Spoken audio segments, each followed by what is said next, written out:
महर्षि कर्दम के तेज का आश्रय ग्रहण करके भगवान मधुसूदन पुत्र बन करके प्रकट हुए और इनका नाम कपिल भगवान हुआ। बोलो श्री कपिल भगवान की। भगवान कपिल का अवतार हुआ। अबादयस्तदा व्योम्नि बादित्राणि घना घना। उसी समय आकाश में देवताओं ने दुंदुभी बजाई, पुष्प की वर्षा की और जय जयकार की। कपिल भगवान का प्रादुर्भाव हुआ। भगवान कपिल जब प्रकट हुए तो ब्रह्मा जी दर्शन करने के लिए आए अपने सब पुत्रों को लेकर। पुलस्त, पुलह, क्रतु, अंगिरा, वशिष्ठ, इन सब को लेकर के ब्रह्मा जी भगवान कपिल का दर्शन करने आए। जब दर्शन किया उसी समय महर्षि कर्दम ने कहा, अब मैं भी तपस्या करने जा रहा हूं। देवहूति से कहा, देवी आपको संतान की प्राप्ति हो गई, अब मैं तपस्या करने जा रहा हूं। देवहूति ने कहा, महाराज आप तपस्या करने जाओ, मैं आपको रोकूंगी नहीं, लेकिन ये 9 बेटियों का विवाह कौन करेगा?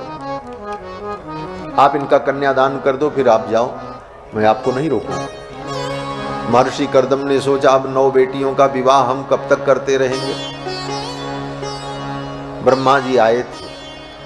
ब्रह्मा जी सब समझ गए और ब्रह्मा जी ने इशारा किया, चिंता मत करो, ये मेरे साथ जो महर्षि लोग आए हैं, पुलस्त, पुलह, क्रतु, अंगिरा, वशिष्ठ, अत्रि, अथर्वण, इन महर्षियों के साथ अपनी एक एक बेटियों का विवाह कर दो, अभी तत्काल कन्यादान करो, काम खत्म। उसी समय ब्रह्मा जी के कहने पर महर्षि कर्दम ने अपनी 9 बेटियों का उन महर्षियों के साथ विवाह कर दिया। सबसे बड़ी बेटी जो थी उनका नाम था कला, उनका विवाह मरीचि महर्षि से कर दिया। मरीचये कलाम प्रादात अनसूया मथात्रये।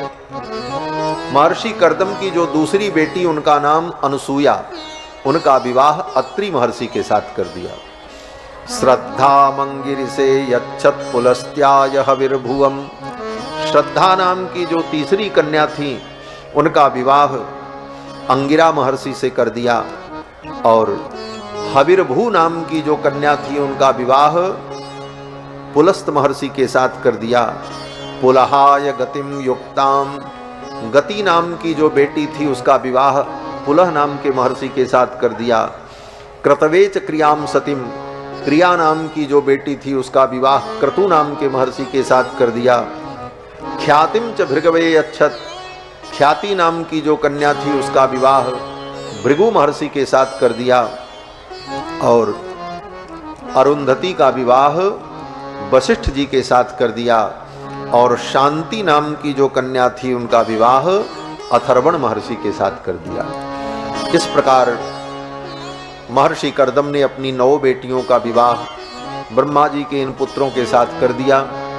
इनसे जो संतान उत्पन्न हुई, महर्षि कर्दम की बेटियों के द्वारा जो संतान उत्पन्न हुई, उन्हीं से ब्राह्मणों के वंश का विस्तार हुआ। ये जितने गोत्र उत्पन्न हुए ब्राह्मणों के, ये ब्राह्मणों की सृष्टि ब्रह्मा जी के उन्हीं पुत्रों के द्वारा आगे बढ़ी। फिर तो महर्षि कर्दम अपने पुत्र कपिल की परिक्रमा करके तपस्या करने के लिए चले गए। दक्षिणी कृत्यतम प्रीतो वनमेव जगामह।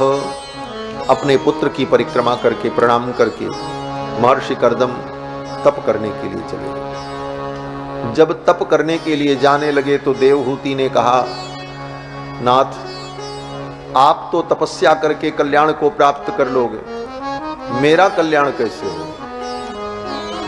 मेरा भव बंधन कैसे छूटेगा? तो महर्षि कर्दम ने कहा, देवी ये तुम्हारा बेटा जो है ना, ये भगवान है, ये साक्षात परमात्मा है जो तुम्हारे पुत्र बन करके आए और इन्हीं के द्वारा तुम्हें तत्व ज्ञान का उपदेश होगा और उस तत्व ज्ञान को सुन करके तुम्हें भी संसार बंधन से मुक्ति की प्राप्ति हो जाएगी। यह वचन देकर महर्षि कर्दम तपस्या करने के लिए चले गए। देवहूति अपने पुत्र कपिल के साथ आश्रम में रहने लगी। माँ बेटा दोनों आनंद पूर्वक आश्रम में रहते। एक दिन सुंदर अवसर देखकर माँ देवहूति ने अपने पुत्र कपिल के चरणों में प्रणाम किया। देवहूति माँ है, कपिल उनके पुत्र हैं, लेकिन माँ देवहूति जानती हैं ये मेरा बेटा साक्षात भगवान है, परमात्मा है। इसलिए माँ देवहूति ने कपिल के चरणों में प्रणाम किया और कहा कि तम त्वागताहं शरणं शरण्यं स्वभृत्य संसार तरो कुठारम। हे भगवान, मैं आपके चरणों में प्रणाम करती हूँ। आप अपने भक्तों के संसार बंधन को काटने वाले कुठार हो। कुठार माने कुल्हाड़ी हो। आपके जो भक्त हैं उन भक्तों के जीवन में जो संसार बंधन रूपी वृक्ष है, उस वृक्ष को काटने वाली कुल्हाड़ी अगर कोई है तो आप हो। हे भगवान, जिज्ञासयाहं प्रकृतेः पुरुषस्य। प्रकृति और पुरुष का भेद क्या है, इसको मैं जानना चाहती हूँ। नमामि सद्धर्म विदाम वरिष्ठम। हे भगवान, आप धर्म के तत्व को जानने वाले हैं, आप अपने उपदेश के द्वारा मेरा कल्याण करो। माँ देवहूति ने जब इस प्रकार प्रार्थना की तो कपिल भगवान अपनी माँ को उपदेश देते। कपिल भगवान ने अपनी माँ को जो उपदेश किया है ये कपिलोपाख्यान है। कपिल भगवान का उपाख्यान बड़ा ही अद्भुत ज्ञान विज्ञान से युक्त ये उपाख्यान है। विषय बहुत गंभीर है, परंतु संक्षेप में केवल सूत्र रूप में हम वर्णन करते हैं।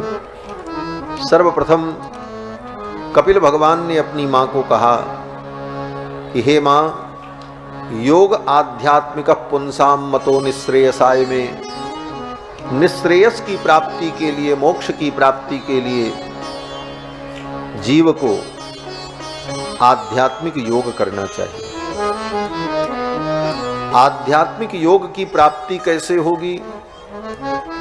तो कपिल भगवान कहते हैं, मां, कुसंग छोड़कर व्यक्ति को सत्संग करना चाहिए। प्रसंग मजरम पाशम आत्मनः कवयो विदुः। ये कुसंग ऐसा पाश है जिस पाश में बंध जाने पर व्यक्ति इस कुसंग के पास से मुक्त नहीं हो पाता।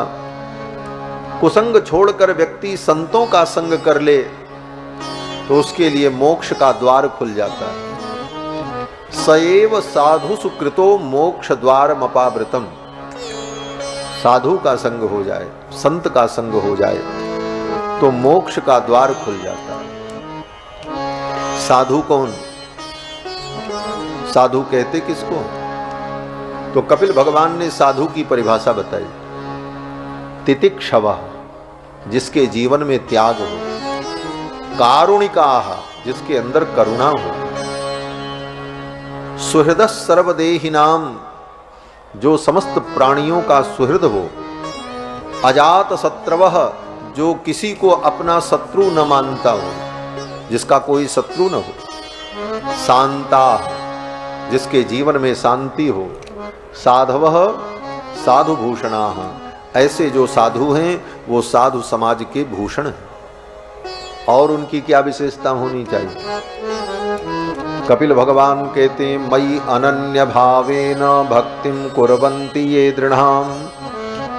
जो अनन्य भाव से मेरी भक्ति करते हो। मत कृते त्यक्त कर्माणः, मेरे लिए जिन्होंने अपने समस्त कर्मों का त्याग कर दिया हो। मदाश्रया कथा मृष्टा शृण्वन्ति कथयन्ति च, जो मेरे आश्रित रहकर मेरी कथा को सुनते हो और मेरी कथा को सुनाते हो। ऐसे संत, ऐसे साधु मिल जाएं, उनका संग मिल जाए तो जीव के लिए मोक्ष का द्वार खुल जाता है। यही मोक्ष का द्वार है। इसीलिए कहा साधु होना बड़ा कठिन है। साधुता क्या है? गोस्वामी जी महाराज कहते हैं, सील गहन सबकी सहनी, कहन ही मुख राम, तुलसी रहिए या रहन संत जनन को काम। जो सबकी सुन ले, सहन कर ले और उसके मन में विकार न हो, वो साधु। इसीलिए साधु होना भी बड़ा कठिन है महाराज। हमारे पूज्य महाराज श्री कहते थे, साधु होना कठिन है, चढ़ना पेड़ खजूर, चढ़े तो चाखे प्रेम रस और गिरे तो चकना। चढ़े तो चाखे प्रेम रस और गिरे तो चकनाचूर। साधु बन गए और साधुता प्राप्त कर ली, तब तो आनंद ही आनंद है। और साधु बनने के लिए निकले, लेकिन वो साधुता प्राप्त नहीं कर पाए, तो फिर इतना बड़ा पतन होता है कि उसका वर्णन नहीं किया जा सकता। कपिल भगवान कहते हैं, ऐसे संत मिल जाएं तो जीव को मोक्ष का द्वार मिल जाता है। बोले ये संत क्या देते हैं? तो कपिल भगवान कहते हैं, ऐसे संत जीवन में मिल जाएं तो भगवान के चरणों का प्रेम प्रदान कर देते हैं, भगवान के चरणों की भक्ति प्राप्त होती है। नारद जी भी भक्ति सूत्र में कहते हैं कि भक्ति कैसे मिलेगी, भक्ति को पाने का साधन क्या है? तो नारद जी कहते हैं, महत् कृपयैव। ये सूत्र है नारद जी का, नारद भक्ति सूत्र में। महत् कृपयैव, महापुरुषों की कृपा हो जाए हमारे ऊपर। कोई महापुरुष भगवत भक्त प्रेमी जन अनुग्रह कर दें तो हमारे हृदय में भी भक्ति उत्पन्न हो जाए। महत् कृपयैव, महापुरुषों की कृपा से ही भगवान के चरणों की भक्ति प्राप्त होती है। यही बात यहाँ पर कपिल भगवान कहते हैं कि ऐसे महापुरुषों का अनुग्रह प्राप्त हो जाए तो मेरे चरणों की भक्ति प्राप्त हो जाती है। और भक्ति प्राप्त हो जाने पर फिर उसकी सारी कामनाएं समाप्त हो जाती हैं। यहां तक कि मैं अपना वैकुंठ मोक्ष भी उसे देना चाहता हूं, फिर भी वो भक्त मोक्ष भी नहीं चाहता।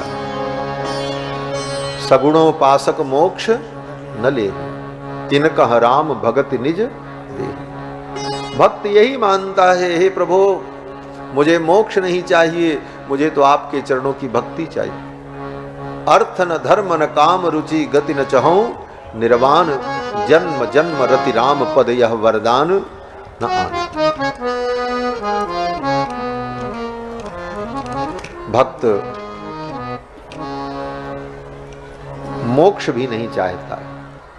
दीयमानम न गृह्णन्ति, मैं उसे मोक्ष देना चाहता हूं लेकिन वो ग्रहण नहीं करता। भक्ति की महिमा बताई। फिर कपिल भगवान ने एक अध्याय में सांख्य शास्त्र के तत्व का वर्णन करके सुनाया। सांख्य एक दर्शन है,